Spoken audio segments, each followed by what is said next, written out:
Hey, how's it going, guys? It's your retro future boy Ricky Summer here, and today I've come back in time to talk to you about an early access survival game done right. So look, it's kind of a dank meme at this point. It's past the golden age of the meme for sure, but there was a time in the world not too long ago, you may recall it, where you couldn't spit without hitting a brand new, just released this week, early access survival game. Trust me, guys, this is going to be the big one. It's going to take the world by storm. It's going to prove that early access or multiplayer survival games can make it and they can be good. It's not great right now. In fact, it's kind of shit right now. But trust me, in 6 months, guys, it's going to be fantastic. You better get on it now, please. Listen. They're all trash. None of them really grab me, with the exception of Conan Exiles, but I'll be honest, that's really just because I love the world of Conan. I love the Hyborian Age, and if you throw Hyborian Age at me, I'm going to lap it up. But listen, as much as I wanted to get in on the craze, I want to be normal. I try to be normal. I just can't. And then Subnautica came along. Now, I was gun shy, right? I'm like, early access survival, it's probably going to be trash. I know people are raving about it, but people rave about Ark. Fight me. So I didn't get on Subnautica until it had actually released, and holy shit, yes. That's my jam. That's it. That's how it's done, right? I think really that was the very first example proving to me that survival games can be fun, and they can absolutely be my jam. I mean, as soon as I got into the big submarine, I think it's called the Cyclops. As soon as I got in that, I was like, the first thing I thought, and I even tweeted it out, I think, several times. I was like, this is what I want in a space sim. Give me this in space, right? And I'll be like the happiest dude on the face of the planet. Well, oh, baby. Have I got some news for you? All right, now let's talk about Breathedge, right? Breathedge came out, a couple of weeks ago. Again, early access survival game, but more in the vein of Subnautica. So it's single player, it's story driven, and it's highly polished. Holy shit. So instead of going the route of being feature complete and then polishing up through the early access period, they've just released the first chapter that's highly polished, and then they're going to release subsequent chapters throughout early access. So look, I don't know, I think it's got its pros and cons. On the one hand, it's great because we won't get burnt out on the content before, version 1.0 comes around, but we also don't get to play with all the toys as a result, and that's a shame, but still, I'm very appreciative that it's an early access game and it runs so smooth and it looks fantastic, I gotta say. It looks like Team Fortress 2 with high resolution textures in space. So I'm instantly into it. So what makes it so special? Well, it's it's that story driven kind of, there's a mystery going on, there's a secret here, what is it? Subnautica kind of angle. You're stranded out in space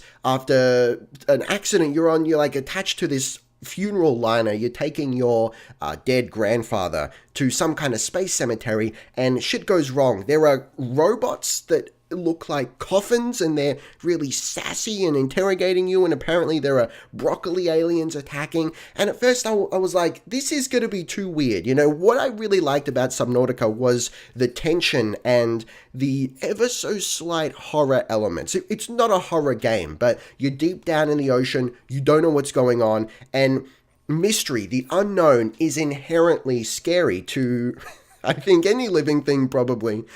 And I really like that atmosphere. And I was concerned that the humor in Breathedge was going to ruin that. I can confirm it absolutely does not. So I played through that whole first chapter on stream at twitch.tv/RickySummer. Head on over there, give me a follow if you want to catch the next stream. I stream 3 to 4 times a week. So we played through that whole first chapter. It took 3.5 hours. The devs quote 3 to 6. I can see how you could spend more time exploring the other crash sites. I kind of just made a beeline for the end of the chapter because, there are time constraints. I had to end the stream. But the one thing that really grabbed me, the big takeaway, the thing that really surprised me and made me go, yes, this is special and I can't wait to play the next chapter, is the atmosphere and the balance. It's this beautiful balance between humor, just that absurd humor, not quite the wittiness of Stanley Parable, but like a little bit of that absurdity. There's an immortal chicken that you can shove into things for some reason. It's very dark. It's poking fun at the way people have died.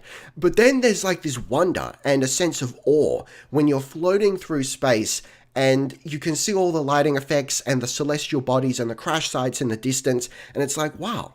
And there's like this little, I think it's a little piano melody or just like a little bit of ambient music in the background. You go, wow, this is actually quite beautiful. And then you remember, oh shit, my oxygen is going down. I don't know if I'm going to make it to my next oxygen station, or I don't know if I'm going to make it home, or I don't know if I have enough durability left in my drill to get the aluminium that I require to build the next piece of equipment, and the anxiety sets in. But it's just such a beautiful balance in my opinion, and I just found it incredibly satisfying. When you're safe, it's fine. The anxiety subsides, the humor kicks in. When you're on your way to your objective, the wonderful awe. Looking out into the distance from your pod, you look to the next crash site and you go, hang on, do I have enough oxygen to get there? Or do I need to find an upgrade to get there? Do I need to set up an oxygen station checkpoint to get there? There's that moment where it's difficult to gauge. Like you go towards your objective and you go, hang on, am I going to make it? Maybe yes, maybe no. If I don't, then I have to head back and figure out a way to get there. Maybe there's another place I need to go to first, something else I need to get. It's magical. And then when you try and push it, you get greedy. You go for that one extra unit of aluminium or whatever, and your oxygen runs out, and then you're rushing back home or to an oxygen station, and you're not sure if you're going to make it, and then you don't make it, and your health starts to tick down. It was actually fantastic. My only complaint is that it's over.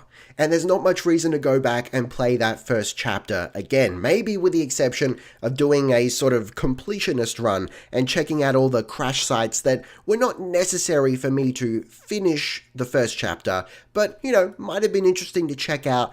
I would have gotten some flavor text, some more dialogue, and would have found out a little more about the world. Maybe that would be fun. Maybe I will do that. But I kind of want the next chapter now. I want to know what's going on. The humor of the game kind of masks the mystery at the beginning, but by the end of it, you go, hang on, there's something going on here, and I really want to know what it is. Now, I'm going to talk about what's planned for the next chapter and beyond, and I'm self-aware, guys, I know. At the start of this video, I slammed the concept of, hey guys, it's an early access survival game that shit and hasn't got the features that they're promising, but they're gonna be in there, just so buy it now. I'm not doing that, but I would like to talk about what they're planning to add in from a hopefully reasonably objective standpoint. So it looks like they're planning to do base building, which absolutely, yes, give it to me, please. And also vehicles. So I think they mentioned in the next update, in the Chapter 2 update, which is planned for the end of 2018, the end of this year, that they're going to add the first vehicle. And I'm really excited, not just for the, at the prospect of piloting a vehicle, because that was like one of the best parts of Subnautica. Not only am I excited about the vehicle aspect, but also what's going to change about the world that's going to require you to use a vehicle. Maybe it's just going to really open up and it's going to be a much bigger area. And based on how the first chapter ends, holy shit, listen, look, I'm an excited small boy. So in terms of vehicles, let's talk about vehicles, because that's, listen, man, I'm into the vehicles. So yes, you heard that right. It's your own private car horn, they say. Besides that, you can assemble a small rocket, ride the dead, or build a large space shuttle. Now, if that large space shuttle is anything like the Cyclops, Ricky Summer is dead. I'm into it. And that's all I'm going to say, guys. So Breathedge really surprised me. It was absolutely what I was looking for after I finished Subnautica. I actually kind of want to go back and play Subnautica again, with a bit of a fresh brain, build bases in different areas, I'm excited for that. So let me know in the comments down below, what's your favorite survival game? And have you played anything that comes close to the vibe of Subnautica? I'd love to hear what you have to say. So now we enter the brief shill portion of the video where I tell you that I do have a GOG affiliate link for Breathedge, which is currently on sale as of the recording of this video. 20% off, and it's pretty cheap anyway. Hey, if you're really interested in it and you have to play it now, go ahead and use that. I get a small percentage of the sale. Otherwise, you know what, guys? It's early access. We can just like hang back and see how it plays out. And maybe with subsequent chapters, you'll say, hey, look, now's the time to get into it. But in any case, thank you very much for watching. Taste the game. Be excellent to each other. And I'll see you next time. Ricky Summer, out.